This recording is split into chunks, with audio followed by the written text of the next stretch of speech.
Nung nagkaroon po ng meeting, inalam niya kung anong pangyayari at makikita mo sa itsura ng Pangulo at kung paano siya magtanong sa mga cabinet secretaries, nandun po yung disappointment. Hindi sa cabinet secretaries, kundi sa pangyayari sa Senado. Nagpahayag ng pagkadismaya si Pangulong Ferdinand Marcos Jr. sa nangyaring gulo sa Senado.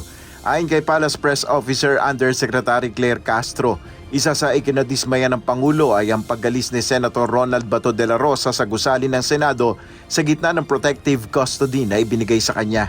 Paliwanag ni Yusek Castro, maituturing na pagtakas ang ginawa ng senador mula sa pagsisilbi ng arrest warrant mula sa International Criminal Court o ICC. Sa pangalawang pagkakataon, maaari nating sabihin na siya talaga ay tumalilis dahil nabanggit na may warrant of arrest na inisyo ang ICC.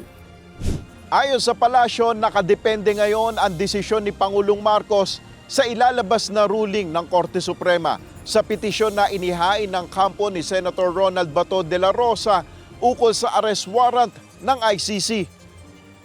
Nagsalita na po ang DOJ na sa ngayon dahil meron po tayong hinihintay na desisyon mula sa Supreme Court at iginagalang po ng Pangulo at ng administrasyon ang nakabingbing kaso sa Supreme Court. Ngunit hindi kailangang tumakas palabas ng bansa si Senator Bato de la Rosa. Kapag siya ay nagtangka, ayon na rin sa DOJ, siya ay huhulihin. Tungkol naman sa nangyaring shooting incident sa Senado noong nakaraang linggo, ayon sa Malacanang, hindi naman ito maituturing na pag-atake. Senate siege. Was it under attack? It was not. The Senate was not under attack.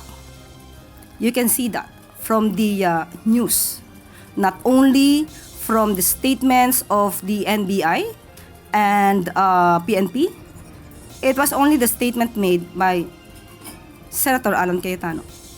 Sa huli, binigyan diin ng palasyo na dapat pa ring managot ang mga personalidad na lumabag sa batas. Kung sino dapat na managot dito, kung mayroong mga pagkukulang at may lumabag sa batas, mayroong nagtatakas o nagpapatakas, dapat lang din po tayong mga Pilipino ay maging mapanuri sa mga nagiging aksyon ng ating mga public servants. Nel Maribuhok, UNTV News and Rescue, Diyos ang aming sandigan, serbisyo publiko ang aming pinahahalagahan.